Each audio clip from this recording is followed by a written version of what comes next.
Episode 191 you are so beautiful. अचानक निया का दिल जोरों से धड़कने लगता है। उसको उसके दिमाग में सुनाई देता है, आई लव यू। ये सिर्फ उसकी चाहत नहीं थी, नागाल के एक्सप्रेशन सब बता रहे थे कि वो क्या बोलना चाह रहा था। तभी उसकी थाई पर एक गरम लिक्विड की बूंद गिरती है। निया की आंखें खुलती हैं। वो नागाल को जोर से पीछे हटा देती है। नहीं, अभी नहीं। ब्लड की बूंदें एनिमल स्किन से बनी बेडशीट पर गिरने ही वाली थी। निया उसे इग्नोर करके खड़ी हो जाती है। फिर वो झुककर पैंट से अपने बॉडी पर गिरे ब्लड को साफ करती है। जब वो अपनी सुंदर आईब्रोज साथ में ऊपर करती है तो कैटरपिलर्स की तरह लगती हैं। वो छोटे सांप जैसे तैसे निया के पैर तक पहुंच जाते हैं और फिर ऊपर उसकी तरफ देखने लगते हैं। निया नागाल की तरफ झुक जाती है, फिर बोलती है, नागाल, तुम्हें अपने बचपन की बातें याद हैं? नागाल गुस्से से उन सांपों को देखता है। डर के मारे उनकी बॉडी कड़क जाती है। फिर वो पीछे पलटकर भाग जाते हैं। नागाल तेज आवाज में उन्हें धमकी देता है, तुम लोग मेरी परमिशन के बिना इस तरह नहीं आ सकते हो। वो सांप पास वाले कमरे में भाग जाते हैं। फिर वहां से कोई आवाज नहीं आती है। निया पूछती है, इन लोगों को अब चीजें याद रहती हैं, है ना? नागाल बोलता है, बिल्कुल। निया निर्णायक रूप से बोलती है, अब समय आ गया है कि हम लोग इन्हें अलग रखें। नागाल निया के हाथ से एनिमल स्किन ले लेता है और उसके पैर ढक देता है। फिर उसे उठाकर नेस्ट में रख देता है। वो समझ जाती है कि नागाल क्या चाहता है, इसीलिए वो चुपचाप नागाल के पैरों पर बैठी रहती है। वो जरा सा भी हिलती नहीं है। हम अकेले पशु मानवों को नॉर्मली हमारे पेरेंट्स बड़ा नहीं करते हैं, इसीलिए हम लोगों में पहले से ही खुद को बचाने की हिम्मत रहती है। वो मेरे बच्चे हैं और जब वो बड़े हो जाएंगे तो उनके अंदर भी साथी से रिलेटेड यादें आ जाएंगी। हम दोनों की यादें तो हैं, हम दोनों की यादें ही तो हैं उनके पास। निया के एक्सप्रेशन अजीब हो जाते हैं। पहले वो थोड़ी देर नागाल को देखती है और फिर जोर से अपना सर हिलाती है। ये छोटे सांप ओइडिपस कॉम्प्लेक्स के साथ तो बड़े नहीं होंगे, है ना? अगर वो बच्चे नागाल की तरह घमंडी और जिद्दी हुए तो? ये सोचने की तो उसकी हिम्मत भी नहीं थी। नागाल बोलता है, जब ये लोग थोड़े बड़े हो जाएंगे ना, तब मैं इन्हें छोड़ दूंगा। निया चुप हो जाती है। नागाल प्यार से उसके सर पर हाथ फेरता है। वो उस पर किसी जवाब के लिए जबरदस्ती नहीं करता है। फिर बोलता है, मुझे दोष मत दो। निया को पता है कि नागाल सीरियस था। फिर वो चिंतित होकर बोलती है, जब वो बड़े हो जाएंगे तब हम उन्हें जाने देंगे और फिर जब उन्हें अपने साथी मिल जाएगी तब भी हम उनके कांटेक्ट में रहेंगे। नागाल बोलता है, उनकी तुम्हारे लिए फीलिंग्स हैं और अगर मेरी मेमोरीज की वजह से उनको कोई प्रॉब्लम होगी तो वो तुम्हारे ही पास आएंगे। तुम मुझे उनको मारने के लिए फोर्स कर रही हो। फिर जब निया बेडरूम में बने छोटे दरवाजे की तरफ देखती है तो उसका चेहरा पीला पड़ जाता है।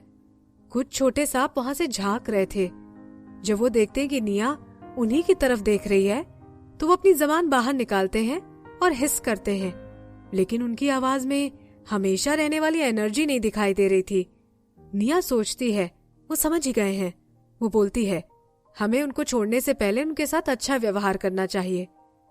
ये बोलते समय निया के दिल में बहुत दर्द हो रहा था। नागाल मुस्कुरा कर बोलता है, ठीक है। जिराज खेत की तरफ दौड़कर जा रहा था। तभी उसे दूर से दिखाई देता है कि उनके खेत में एक बड़ा चीता पशु मानव खड़ा था। करणवीर बिना पलटे ही बोलता है, तुम भी आ गए? वो जिराज को बिना देखे उसके पैरों की आवाज से ही पहचान लेता है। वो पौधे हाथ के पंजों जितने बड़े हो गए थे। वो बारिश के पानी से आधे डूब गए थे और करणवीर उस पानी को स्टोन बेसिन से बाहर निकाल रहा था।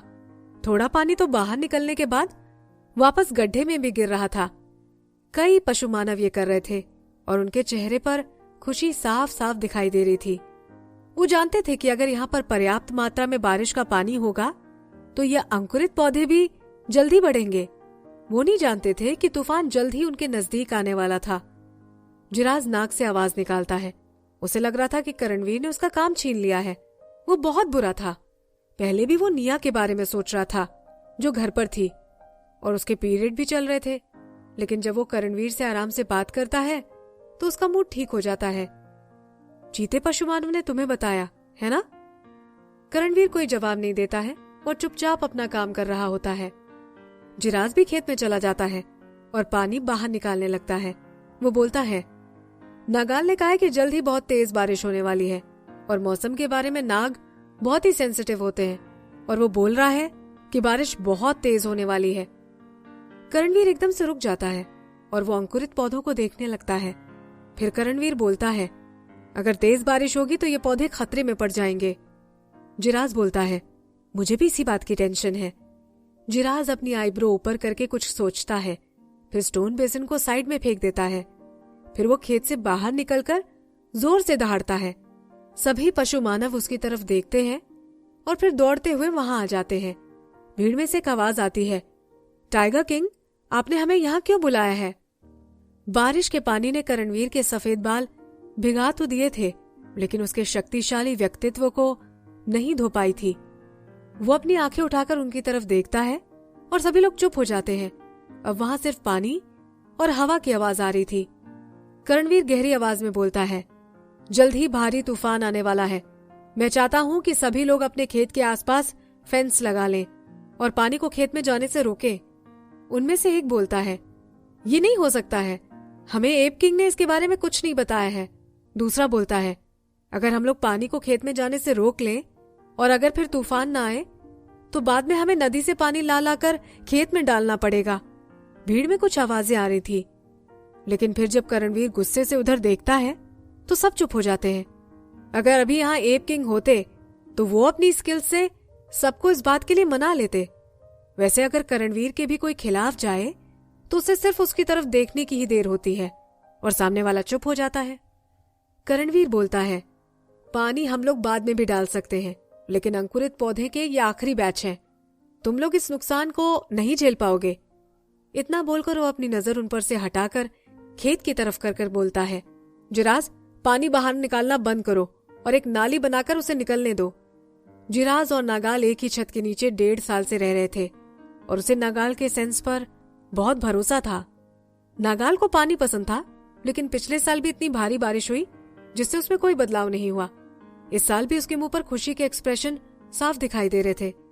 इससे पता चलता है कि अभी होने वाली भारी बारिश में मौसम होने वाली बारिश से भी ज्यादा भारी होने वाली है। जिराज स्टोन बेसिन एक साइड फेंक देता है और अपना पशु मानव वाला रूप लेकर वहां खोदना शुरू करता है। बाकी पशु मानव जब देखते हैं कि करणवीर के खेत में तो काम शुरू हो गया है तो वो उसकी बात पर भरोसा करने लगते हैं। वो भी काम करने के लिए अपने खेतों की तरफ जाते हैं। जीते पशु मानव तो वैसे भी उसकी बात पर भरोसा करते हैं। वो भी वहां खोदना शुरू कर देते हैं और फेंस भी लगाते हैं। बाकी दूसरी प्रजाति के लोग कंजर्वेटिव मेथड इस्तेमाल करते हैं। वो लोग अपने खेत को बांधने के लिए सिर्फ वही मिट्टी को इस्तेमाल करते हैं जिसमें चूरे हुए पत्थर थे। नदी लोअर टेरेन में थी तो नाली उसी की दिशा में खोदनी चाहिए ताकि पानी बाहर निकल जाए। आखिरकार पानी को तो बाहर निकालना ही है। हल्की हल्की बारिश तो हो ही रही थी, तो ऐसा नहीं होगा कि पानी की वजह से पौधे ना बढ़ेंगे। गेहूं के पौधे भी अच्छे से ही बढ़ रहे थे, तो उसमें भी चिंता करने जैसी कोई बात नहीं थी। वहां पर काम खत्म करने के बाद वो शिकार करने जाने का सोचता है। आज शिकार करने की उसकी बारी थी। जिराज अपने इंसानी रूप में आ जाता है और फिर बोलता है, मैं चला जाता हूँ। करणवीर कुछ बोले उससे पहले ही जिराज वहां से भाग जाता है। करणवीर थोड़ी देर तक उसे जाते हुए अजीब तरीके से देखता है। फिर बाद में वो बारिश के पानी में अपना हाथ धोता है और फिर पशु नगर की तरफ निकल जाता है। करणवीर आवाज लगाता है, निया। जब वो मेन बेडरूम के दरवाजे पर पहुंचता है तो उसे लगता है जैसे कोई उसे मारना चाहता है। वो तुरंत ही दूर कूद जाता है। थोड़ी देर पहले जहां करणवीर खड़ा था वहां पर अब नागाल आ जाता है। वहीं करणवीर फेंस पर बैठ जाता है। वो करणवीर को घूर रहा था। आज उसका व्यवहार पहले जैसा नहीं लग रहा था। नागाल टाइगर किंग से भी ज्यादा ताकतवर था। निया तुरंत पैंट पहन लेती है और गुस्सा होने का नाटक करके बोलती है, तुम लोगों ने फिर झगड़ा शुरू कर दिया। वो बोलते हुए पीछे से नागाल के सर को देख रही थी। फिर वो माफी मांगते हुए करणवीर को बोलती है, करणवीर, तुम गुस्सा मत होना, ये नागाल तो ऐसा ही है। अगली बार तुम जब भी आओ आवाज करते हुए आना ताकि हमें पता रहे कि तुम आ रहे हो। करणवीर अपनी नाक सिकोड़ते हुए बोलता है, किसे चोट लगी है? नहीं, ये। वो निया को देखने के लिए पलटता है और अपनी निगाहें नीचे कर लेता है। निया अपना पैंट पकड़ लेती है। उसे अपनी नजरें नीचे करके देखने की जरूरत नहीं कि करणवीर क्या देख रहा है। फिर निया थोड़ा झेपते हुए मुस्कुराती है। अंदर से वो लाचार हो गई थी। ये अजीब सिचुएशन जब तक किसी के साथ ना हो तब तक वो इसे समझ नहीं सकते हैं। नागाल निया के सामने खड़े होने के लिए आता है और करणवीर का व्यू ब्लॉक कर देता है। दो ताकतवर लोग एक दूसरे को बिना कुछ बोले देख रहे थे, लेकिन लड़ने की चमक दोनों की आंखों में दिखाई दे रही थी।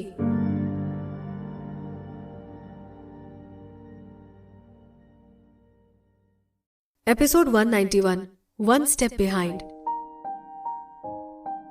निया नागाल के पीछे से झांकती है, फिर वो अपने बिखरे हुए बाल ठीक करती है। वो करणवीर से बोलती है, मैं तुम्हें एक बात बताना चाहती हूँ, प्लीज तुम किसी को बताना मत, मैं हीट में हूं। ये सुनकर करणवीर की नजरें ऐसे स्पीड से बदलती हैं कि कोई भी उसे अपनी आंखों से देख पाए। उनकी आंखें गुस्से से आराम में बदल जाती है। उसकी बॉडी आगे झुक जाती है और वो पत्थर की फेंस से कूद जाता है। नागाल खुश होते हुए बोलता है, तुमने उसे क्यों बताया? फिर वो अपने हाथ पीछे करके निया को बेडरूम में ले जाता है। निया बोलती है, करणवीर हमारा दोस्त है, उसने अपनी पैंट में कुछ नहीं पहना था, इसलिए जब नागाल ने उसे उठा रखा था तब वो बिल्कुल भी नहीं हिल रही थी। वो सुनकर करणवीर के चेहरे पर मुस्कुराहट आ जाती है। फिर उसे तुरंत याद आता है कि उसकी मुस्कुराहट देखकर तो लड़कियां डर जाती हैं, तो वो तुरंत ही अपने चेहरे पर टेंशन ले आता है। तो जिराज इसीलिए शिकार पर जाने के लिए लड़ रहा था, क्योंकि निया हीट में थी। शायद उसने इस बार रिप्रोडक्टिव चांस उसे ही दिया है। इसमें तो कोई दो राय नहीं थी कि आज जिराज शिकार पर जाने के लिए बहुत खुश था। उसे अपना स्टेमिना बचा कर रखना चाहिए। करणवीर थोड़ा सा मुस्कुराता है, उसे खुश होना चाहिए, लेकिन किसी बात से उसके दिल में दर्द हो रहा था। नागाल को पता था कि ये बात हम लोग करणवीर की नाक से नहीं बचा सकते थे, इसीलिए वो इस बात को आगे नहीं बढ़ाता है। वो निया को लेकर जाता है और दोनों नेस्ट में बैठ जाते हैं। निया को अपने पैंट पर लगे ब्लड के धब्बों की चिंता थी। वो बेचैन होकर इधर उधर घूम रही थी। फिर नागाल उसकी तरफ हाथ बढ़ाकर जबरदस्ती उसे नीचे बैठा लेता है और बोलता है, अब हिलना मत। करणवीर अंदर आकर जिराज के नेस्ट के पास में खड़े होकर बोलता है, जिराज ने मुझे बताया कि तुम बोल रहे थे कि जल्द ही भारी तूफान आने वाला है। निया मुस्कुराकर बोलती है, करणवीर पहले नीचे बैठो। फिर वो जिराज की तरफ अजीब एक्सप्रेशन के साथ देखती है। उसके बाद ही नागाल बेपरवाही से जवाब देता है, हाँ। वो आगे पूछता है, कितना भारी तूफान होगा वो? फिर वो विनम्रता से जमीन पर बैठ जाता है और अपने घुटनों पर हाथ टिका देता है। उसकी ये सिंपल एक्शन उसका जंगली स्वभाव दिखा रही थी। निया की बोलती बंद हो जाती है। वो मन में सोचती है, भाई चीते पास में ही बैठने के लिए एनिमल स्किन पड़ी है। फिर निया को लगता है कि वो ज्यादा बोलेगी तो नागाल को जलन होगी, इसीलिए वो इस बात पर ज्यादा नहीं बोलती है और बस उसकी तरफ देखने लगती है। नागाल बोलता है, मैं उसमें भीगना चाहता हूँ, अब तुम सोच लो कि वो कितनी भारी होने वाली है। फिर वो मुस्कुराकर निया की पीठ ठोकता है। वो आगे बोलता है, मुझे मिट्टी वाले पानी में तैरकर काफी समय हो गया है। ये बहुत दुख की बात है कि अभी टेम्परेचर काफी कम है, नहीं तो मैं तुम्हें भी बाहर पानी में खेलने के लिए लेकर जाता। नागाल को वो दिन याद आ जाते हैं जब निया के साथ अकेले पानी में तैरता था और खेलता भी था। ये सोचकर उसके चेहरे पर एक फीकी हंसी आ जाती है। जब वो ये बोलता है तो निया और करणवीर दोनों ही शॉक्ड हो जाते हैं। वहीं एप कैसल में वुल्फ किंग जाकर इज्जत से सारी खबर पहुंचाता है। वो बोलता है, जो किसान अपने खेत में काम कर रहे थे उन्हें टाइगर किंग ने बाढ़ से बचने के उपाय करने को कहा। वो कह रहा था कि भारी बारिश होने वाली है। क्या ये आपने उसे बताया था? एप किंग मुस्कुराते हुए बोलता है, मैंने तो उसे नहीं कहा था। उसकी हंसी में अपमान साफ दिखाई दे रहा था। इस समय वो कौन सी चाल चल रहे हैं? इतना बोलकर एप किंग खिड़की के पास जाकर खड़े हो जाते हैं। फिर अपनी आंखें बंद करके ध्यान करते हैं। वुल्फ किंग भी मुस्कुराकर बोलते हैं, तो वो ये अच्छी अच्छी बातें करके सबको अपनी तरफ खींचने की कोशिश कर रहा है। ये वो तभी बोलता है जब वो देखता है कि एप किंग के एक्सप्रेशन काफी गंभीर हो गए हैं। वो सरप्राइज हो जाता है। फिर बोलता है, बात क्या है? एप किंग अचानक से अपनी आंखें खोल लेते हैं और 2 कदम पीछे हो जाते हैं। पहले वो जो ध्यान कर रहे थे उससे तो साफ दिख रहा था कि उनकी काफी एनर्जी खत्म हो रही थी। वो बोलते हैं, ये तो बहुत बुरी बात है कि तूफान आने वाला है। ये सुनकर वुल्फ किंग सरप्राइज हो जाता है। फिर वो गंभीर होकर बोलता है, मैं जल्दी से जाकर सभी लोगों को बता देता हूँ। एप किंग खिड़की को जोर से पकड़ लेते हैं और अपनी आंखों को इतनी बड़ी करते हैं जैसे वो मक्खी मार रहे हो। वो बोलते हैं, लेकिन ये सब बातें करणवीर को कैसे पता चली? क्या औरतों में भी इतनी मेंटल पावर होती है? ये बोलने के बाद वो अपना सर हिलाता है और उस संभावना को मना कर देता है। वो बोलते हैं, ये नहीं हो सकता है। अगर औरतों में इतनी मेंटल पावर हो भी तो भी निया के फेस पे एक भी एनिमल स्ट्राइप नहीं है। वो मौसम के बदलाव को महसूस नहीं कर सकती है। वुल्फ किंग पूछता है, तो अब हम क्या कर सकते हैं? एप किंग बोलते हैं, जाके लेपर्ड किंग को यह खबर दो कि सभी पशु मानव बारी बारी से ध्यान रखें। हम पशु नगर की रक्षा करेंगे और उस करणवीर को अपने उसे तुच्छ जमीन के टुकड़े का ध्यान रखने दो। उन्होंने ये काफी सिंपल तरीके से बोला था, लेकिन उनकी आंखों की गहराइयों में जो उदासी थी वो ऐलान कर रही थी कि वो इस परिणाम को एक्सेप्ट नहीं कर पा रहे हैं। जिराज इस बार काफी बड़ा शिकार लेकर आया था और वो उसे पहली मंजिल पर पका रहा था, जो खास इसी काम के लिए बनाई गई थी। फिर जब मीट पक जाता है तो जिराज उसे काटकर बोल में रखकर टॉप फ्लोर पर ले जाता है। जिराज भागते हुए जाता और बोलता है, मैं वापस आ गया। उसकी आवाज खत्म हो उसके पहले तो वो बेडरूम में पहुंच जाता है। निया हीट में थी, इसीलिए अब उसे नेस्ट में बैठना काफी असुविधाजनक लग रहा था। नागाल उसके पास लेटकर उसके मुंह के एक्सप्रेशन को काफी इंटरेस्ट के साथ देख रहा था। जब निया को उसकी आवाज सुनाई देती है तो वो तुरंत उसकी तरफ देखकर बोलती है, मीट तैयार हो गया? जिराज मुस्कुराते हुए उसके पास बैठ जाता है। जल्दी खा लो और ज्यादा खाना, ताकि तुम छोटे तेंदुओं को जन्म दे पाओ। निया जिराज की तरफ देखती है। उसे ध्यान आता है कि करणवीर पास वाले कमरे में ही है, तो वो बोलती है, वो मुझे पता है, लेकिन क्या तुम थोड़ा धीरे बोलोगे? जिराज निया की नजर का पीछा करता है। वो पास वाले कमरे की तरफ जा रही थी। उसे तुरंत समझ में आ जाता है कि निया क्या बोलना चाह रही थी। फिर वो बिना परवाह किए बोलता है, उससे क्या फर्क पड़ता है? अगर हम लोग धीरे बोलेंगे तो भी उसे सुनाई दे जाएगा। निया का चेहरा लाल हो जाता है। वो अपनी पैंट पकड़कर खड़ी हो जाती है और बोलती है, मैं नीचे जाकर खाना खाऊंगी। जिराज बोलता है, अगर तुम नीचे जाओगी तो दूसरे चीते पशु मानव भी सूंघ लेंगे।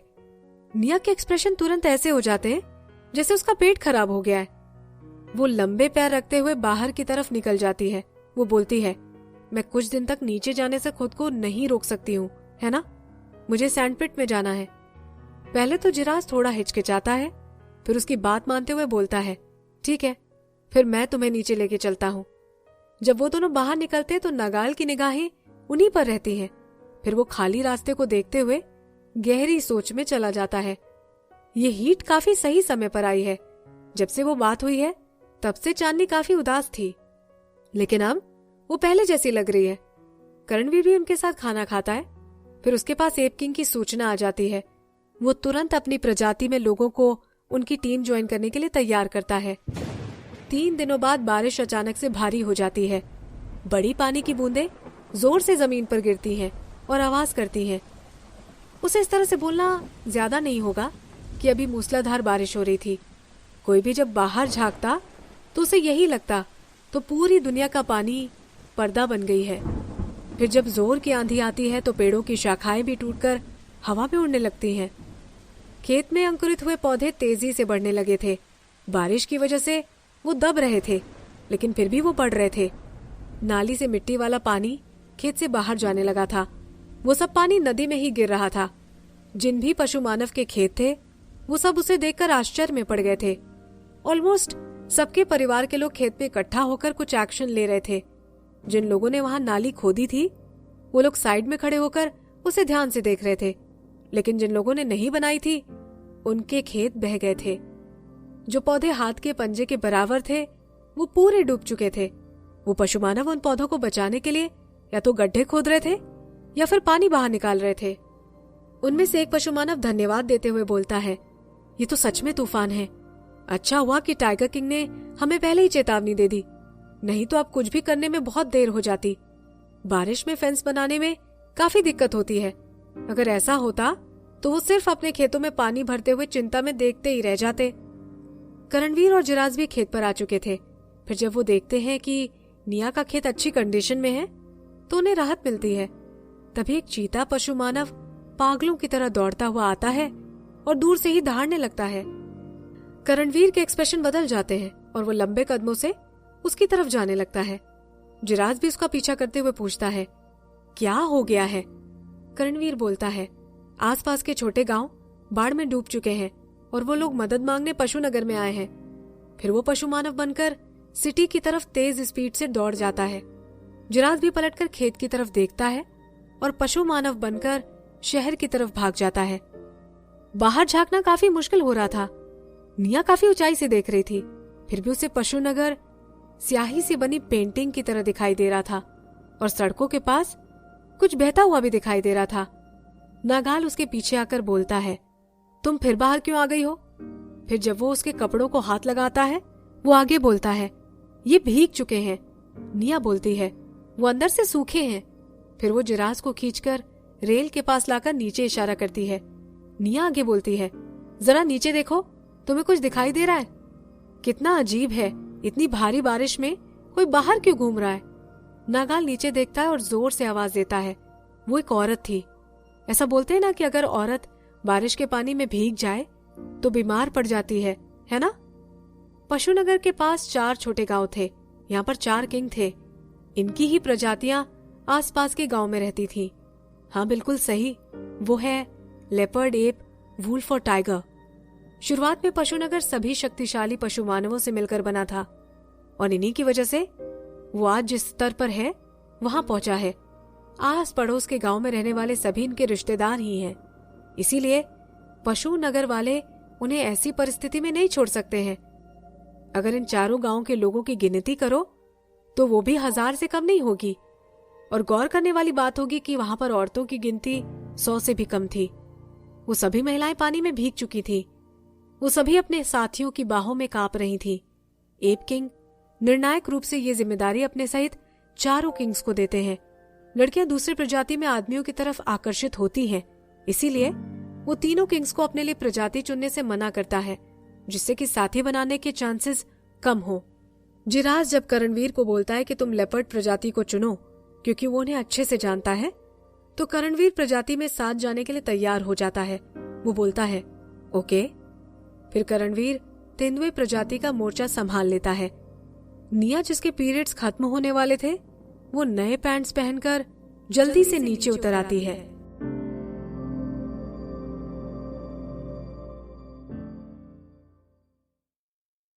Episode 192 mud slide. ये निया घर को पूरे भीगे हुए पशु मानवों से भरा देखकर दंग रह जाती है। वो उन्हें देखकर करणवीर और जिराफ की तरफ जाती है। वो बोलती है, ये लोग यहाँ कैसे आए? क्या इनके घर बारिश में बह गए हैं? जिराफ कुछ बोलने ही वाला था कि एकदम से भीड़ में से एक महिला बोलती है, निया। जिधर से आवाज आ रही थी, निया उसी तरफ देखती है। वो उसे देखकर दंग रह जाती है। निया बोलती है, नीली? नीली सूखे हुए गलीचे से ढकी हुई थी। उसकी स्किन पूरी ब्लड के रंग में हो रही थी। ठंड की वजह से उसके होठ भी डार्क हो गए थे। वो निया की तरफ देखकर मुस्कुराती है और बोलती है, कुबड़ घाटी भी बारिश की वजह से धंस गई है। निया अपना सर हिलाती है और दूसरे पशु मानवों की तरफ देखती है। वहां कई चेहरे उसे जाने पहचाने लग रहे थे। फिर वो जिराफ को पूछती है, क्या ये सभी कुबड़ घाटी से ही आए हैं? जिराफ बोलता है, हाँ, लेकिन कुबड़ घाटी के साथ साथ बाकी 3 गांव भी मिट्टी में धंस चुके हैं। वो लोग अभी बाकी किंग्स के साथ हैं। फिर जब वो देखता है कि निया का चेहरा थोड़ा उतरा हुआ है, वो तुरंत उसे गले लगाकर सांत्वना देने लगता है। वो बोलता है, यहाँ का टेरेन हाई है, तुम चिंता मत करो, हमें कुछ नहीं होगा। निया अपना सर हिला देती है। फिर उसे फील होता है कि कोई उसे देख रहा है। वो तुरंत अपना सर पलटती है। एक सुंदर स्वभाव का यंग आदमी भीड़ के बीच शांत खड़ा था। उसके आसपास कई लोग खड़े थे, लेकिन उसका व्यक्तित्व उसे सबसे अलग दिखा रहा था। अविनाश? एक ग्रुप उसका नाम लेते हुए उसकी तरफ जाता है। उनमें से एक बोलता है, कश्मीरा की तबीयत ठीक नहीं है, जल्दी से उसे देख लो। पहले तो अविनाश निया को देखकर मुस्कुराता है। फिर जब वो कश्मीरा को चेक करता है तो वो सीरियस हो जाता है। वो बोलता है, ये ठीक है, इसे बस ठंड लग गई है। कश्मीरा चिल्लाती है, मैं ठंड से मर रही हूं, जल्दी से मुझे कोई सूखे कपड़े दो। जिस आदमी ने उसे गले लगा रखा था, वो उसे और भी टाइट पकड़ लेता है। वो कुछ बोलने वाला होता है कि तभी कश्मीरा उसे थप्पड़ मारने लगती है। वैसे तो फीमेल्स कभी भी अपने आदमियों को इतना जोर से थप्पड़ ही मारती हैं कि उन्हें हर्ट हो, लेकिन इसके थप्पड़ तो बहुत दूर से भी सुनाई दे रहे थे। वहां पर महिलाएं कोलाहल मचाने लगती हैं। वो जानती थी कि जो भी उन्हें चाहिए वो इस तरह करने से ही उन्हें जल्द मिलेगा। अब जब उनको पता है कि वो सुरक्षित हो गई हैं, तो उनका विलफुल व्यवहार वापस आ गया था। आश्चर्य की बात तो यह है कि छोटे पशु मानव काफी चुप थे। वो बस कभी कभी ही रो रहे थे।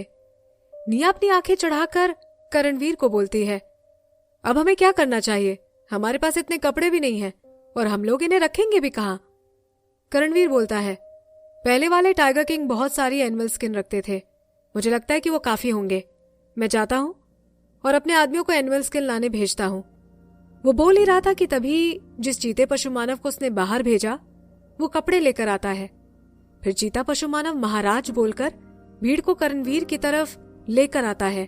वो बोलता है, हमने कपड़े तो निकाल लिए लेकिन हमें ट्रांसपेरेंट क्रिस्टल नहीं मिले। करणवीर की आंखें बड़ी हो जाती हैं। वो बोलता है, ये कैसे हो सकता है? चीता पशु मानव बोलता है, हमने कमरे में, कोने में और हर छेद में ढूंढा लेकिन वो हमें कहीं भी नहीं मिला। करणवीर गहरी सांस लेते हुए बोलता है, उसे छोड़ो। जब से वो पशुनगर में किंग बना है तब से हमेशा ही उसकी नजर ट्रांसपेरेंट क्रिस्टल को ही ढूंढती है, लेकिन वो उसे नहीं मिल रहा था। आज जब उसे उसकी अर्जेंट जरूरत पड़ी और उसने अपने आदमियों को भेजकर चेक करवाया तब भी वो नहीं मिला। हर स्टोन हाउस वालों को हर 10 सालों में एक ट्रांसपेरेंट क्रिस्टल देना पड़ता था। पशु नगर का 1/4 हिस्सा तो चीते प्रजाति ने ही घेर रखा था। वो काफी शक्तिशाली प्रजाति भी थी। फिर ऐसा कैसे हो सकता है कि वहां एक भी क्रिस्टल नहीं था? क्या उसे किसी ने चुरा लिया था? करणवीर को यही शक था, लेकिन साथ में उन्हें यह भी पता था कि वो उन्हें वापस नहीं ढूंढ पाएगा। आखिरकार ट्रांसपेरेंट क्रिस्टल को तो खा भी सकते हैं। ये औरतें तो बहुत ही अनैतिक थीं। पहले उसने सोचा था कि उस क्रिस्टल का इस्तेमाल करके वो इन लोगों को वापस शक्ति दे देगा, लेकिन अब वो उसको सिर्फ भूल ही सकता है। तभी एक चीता जोर से दहाड़ता है। तुरंत ही सभी फीमेल्स चुप हो जाती हैं, जिससे पूरे हॉल में शांति छा जाती है। करणवीर बाहर खड़ा था और उसकी आवाज अंदर गूंज रही थी। वो बोलता है, ये मेरी जगह है और यहाँ सभी को मेरे बनाए हुए नियमों का पालन करना होगा। यहाँ का पहला नियम है कि सभी लोग चुप रहेंगे। करणवीर की आवाज आधिकारिक लग रही थी, जैसे वो कोई बहुत ताकतवर इंसान हो। सभी औरतें अपने अपने साथियों की बाहों में चुप हो जाती हैं। करणवीर की तरफ देखने की किसी में हिम्मत नहीं थी। फिर जब आखिर में उन लोगों में थोड़ी हिम्मत आती है और वो करणवीर की तरफ देखती है तो उसे डरावने चेहरे और उसके एक्सप्रेशन देखकर डर जाती हैं और वापस अपने साथियों के बाहों में छुप जाती हैं। करणवीर बोलता है, मैंने तुम लोगों के लिए रहने और कपड़ों का इंतजाम कर दिया है। हर लड़की को एक कमरा मिलेगा और हर अकेले आदमी को किचन में पीछे सोना पड़ेगा। जब वो ये बोल देता है तो फिर अपने पीछे खड़े चीता पशु मानव की तरफ इशारा करता है, इन्हें दूसरी मंजिल पर ले जाओ। वो बोलता है, हाँ। निया जब उन फीमेल्स के रिस्पॉन्स देखती है तो फिर वो संतोष पूर्वक अपना सर हिलाती है। अब उसे अच्छे से समझ आ गया था कि लड़कियों के मामले में करणवीर की किस्मत खराब ही है। ये करणवीर का कठोर और निर्दय वाला स्वभाव है ना, ये तो मॉडर्न लड़कियों को भी पसंद ना आता। इस दुनिया में तो इसे शैतान ही बोलते हैं। इसको नागाल से कंपेयर करेंगे। वैसे भी नागाल बहुत कम बोलता था और सभी औरतों को पता भी था कि उसकी कोई साथी भी है, इसीलिए वो उससे डरती भी नहीं थी। वहीं दूसरी तरफ टाइगर किंग होने के नाते करणवीर को सभी लोगों से बात करनी पड़ती थी, जिस वजह से लोगों के सामने उसकी इमेज अच्छी थी। फिर जब सब लोग चले जाते तो निया जिराफ के ऊपर खींच जाती है। तेंदुआ प्रजाति में 20 से भी कम महिलाएं थीं, इसीलिए उनके लिए एक मंजिल काफी थी। बाद में जब डॉक्टर्स बेसिक जड़ी बूटी लेकर आए तो पहले करणवीर ने उनका स्वागत किया और फिर उसके बाद उन्हें शुरुआत में दूसरी मंजिल पर भेज दिया। जिराफ बोलता है, अच्छा हुआ हम लोग पहले ही पशुनगर आ गए थे, नहीं तो तुम्हें भी इस तरह परेशान होना पड़ता। निया जोर से सांस छोड़ते हुए बोली, उम्मीद करती हूँ कि ये बारिश का तूफान जल्द ही बंद हो जाए। फिर वो जिराफ का हाथ खींचती है और आगे बोलती है, क्या तुम सूंघ के बता सकते हो कि नीली कहाँ है? मुझे उससे मिलना है। जिराफ अपनी नाक सिकोड़ता है और फिर निया का हाथ पकड़कर आगे बढ़ता है। थोड़ी ही देर बाद उन्हें नीली का कमरा मिल जाता है। उसे देखकर नीली बोलती है, निया? नीली अपने हाथों में बोल पकड़कर ब्राउन रंग का पीली जड़ का सूप पी रही थी। उसके मुंह पर भाप उड़ रही थी और वो अब पहले से कम कमजोर लग रही थी। वो निया को देखकर मुस्कुराने लगती है। अंदर कुछ बड़े पशु मानव भी थे। निया अंदर पांव रखने ही वाली थी कि जिराफ उसे जोर से पीछे खींच लेता है। वो उसे याद दिलाना चाहता है कि उसके पीरियड्स अभी खत्म नहीं हुए हैं। निया उसकी बात मानकर दरवाजे के बाहर ही खड़ी रहती है। निया बोलती है, वहां आसपास बहुत सारे लोग थे और बात करने के लिए समय नहीं था। तुम ठीक तो हो? निया मुस्कुराकर बोलती है, ये दवाई पीकर मुझे और भी अच्छा लग रहा है। 3 छोटे कब्ज दौड़ते हुए निया के पैरों के पास आ जाते हैं। वो अपनी गीली बॉडी निया के पैरों से रगड़ने वाले ही होते हैं कि नीली उन पर चिल्लाती है, इधर वापस आ जाओ, तुम निया के कपड़े भी गीले कर दोगे। वो कब्ज 2 बार म्याऊ करते हैं और फिर निया के पैर के पास ही रुक जाते हैं। निया अपना हाथ हिलाते हुए बोलती है, मैं ठीक हूँ, मैं पहले से थोड़ी गीली भी हूँ। फिर वो उन कब्ज पर हाथ फेरने के लिए नीचे झुकती है। उन्हें देखकर निया अपनी आंखें छोटी कर लेती है। वो बोलती है, ये लोग कितने प्यारे हैं और अब तो ये कितने बड़े भी हो गए हैं। उन लोगों की ताकत वापस आ जाती है और फिर वो निया के हाथ से रगड़ने के लिए आपस में लड़ने लगते हैं। निया अपने हाथों से उनके सर पर हाथ फेरने लगती है। निया को उन बच्चों के साथ खेलते हुए देखकर जिराज के चेहरे पर बड़ी हंसी आ जाती है। बहुत जल्द उनके भी कब्ज होने वाले हैं। अभी वो दूसरों के कब्ज को इतना प्यार कर रही है, तो फिर जब उसके खुद के कब्ज होने का समय होगा तो वो उन्हें कितना प्यार करेगी। पशु नगर में बहुत सारे कुंवारे पशु मानव थे। जब उन्हें पता चला कि दूसरे प्रजाति की फीमेल्स वहां आई हैं, तो वो अपने मीट को पत्तों में लपेटकर वहां पहुंच जाते हैं। बिल्कुल जो फीमेल्स भूखी थी वो खुशी खुशी उनके खाने को एक्सेप्ट कर लेती हैं। अब उन पशुओं का इन फीमेल्स के साथ आगे बढ़ने का मौका था। इनमें से एक नीली भी थी। फिर जब निया का उन बच्चों के साथ खेलने का हो जाता है तो वो जिराज के साथ ऊपर वाली मंजिल पर पहुंच जाती है। वो दोनों अभी ऊपर पहुंचे थे कि नागाल भी दीवार पर रेंगता हुआ आ जाता है। वो रेल पर बैठे बैठे ही आधा इंसान बन जाता है और वहीं से अपनी पूंछ को कमरे में फेंकता है। निया बाहर देखती है। उसे भूख लग रही थी। वो नागाल को बोलती है, तुम दीवार से नीचे क्यों गए? ध्यान से चलो, कहीं गिर न पड़ना। अपने साथी से ऐसी बातें सुनकर उसके चेहरे की उदासी चली जाती है और चमक आ जाती है। वो पूछता है, इन लोगों के साथ क्या हुआ? निया बोलती है, तेज बारिश की वजह से इन सबके घर खत्म हो गए, इसीलिए ये मदद मांगने पशु नगर आए हैं। निया बोलते हुए तेजी से बेडरूम में चली जाती है। वो अपना बेल्ट निकालकर अंदर झांकती है। अच्छा हुआ उसके पैंट पर खून के धब्बे नहीं लगे थे और इस बार ये जल्दी था। उसे समझ में आ गया था कि कल तक उसके पीरियड्स पूरी तरह खत्म हो जाएंगे। जिराज खुश होते हुए निया के पास आता है और वो भी अंदर झांकता है। ये कैसा है? क्या हम आज रात कॉपुलेट कर सकते हैं? निया तुरंत अपना बेल्ट टाइट कर लेती है और ऊपर मुंह करके अपनी आंखें घुमाती है। परवर्ट। जिराज निया की तरफ मासूमियत से देखकर बोलता है, मैं तो बस देख रहा था। निया के आंसू निकलने के साथ में वो हंस भी रही थी। अगर तुम परवर्ट हो तो मान जाओ, उसमें मासूम बनने की कोई जरूरत नहीं है। निया बोलती है, जैसे ही मेरे पीरियड्स खत्म होंगे तुरंत ही तुम मेरे साथ कॉपुलेट करना चाहोगे। आखिरी में उसकी आवाज तेज हो जाती है। उसे पता चल जाता है कि इसमें कुछ चाल है। फिर भी वो बोलता है कि हाँ, मैं श्योर हूं। निया गहरी सांस लेते हुए बोलती है, ठीक है फिर। मेरी ब्लीडिंग तो दोपहर में ही बंद हो गई है, हम अब वो कर सकते हैं। अगर वो कॉपुलेट करना चाहते हैं तो ठीक है। ऐसा तो है नहीं कि हमने पहले कुछ ना किया हो। बस इस बार ये अलग है कि हम लोग नागाल की उपस्थिति में करने वाले हैं। अगर इसे जिराज को कोई डर नहीं तो फिर मैं भी क्यों डरूं?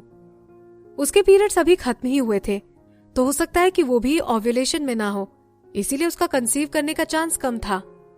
पिछली बार नागाल के साथ उसे एक ही बार में हो गया था।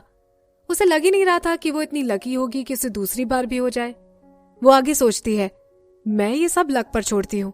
अगर मैं प्रेग्नेंट हो जाती हूँ तो मैं उन्हें जन्म दे दूंगी। इसके अलावा तो मैं कुछ कर भी नहीं सकती हूँ। जिराज निया की तरफ झुकने से पहले अपनी बॉडी सीधी करता है। वो खुश होकर बोलता है, मैं अभी जाकर नहा कर आता हूँ। निया बोलती है, 1 मिनट रुको। जिराज जो पहले ही भाग चुका था वो फिर आता है। उसकी बॉडी पहले ही पशु मानव की बन चुकी थी। वो दहाड़ने लगता है। फिर वो निया की रिक्वेस्ट समझ जाता है और पलटकर दौड़ने लगता है। निया बाहर खड़े होकर उदास आसमान को देखकर खुद से ही बड़बड़ाने लगती है, ये बहुत ही धैर्यवान नहीं है। क्या तुम रात तक इंतजार नहीं कर सकते हो? नागाल एक्सप्रेशनलेस चेहरे के साथ बाहर आता है। निया पहले तो उसे चिंतित होते हुए देखती है और फिर उठकर देखने लगती है कि वो कहाँ जा रहा है। निया देखती है कि वो कुछ सांपों को हाथ में लेकर दूसरे कमरे से निकल रहा था। निया आवाज लगाती है, नागाल। नागाल निया की तरफ देखता और बोलता है, ये लोग आज 5वीं मंजिल पर रहेंगे। वो नागाल के शांत व्यवहार को देखकर राहत की सांस लेती है। ओह,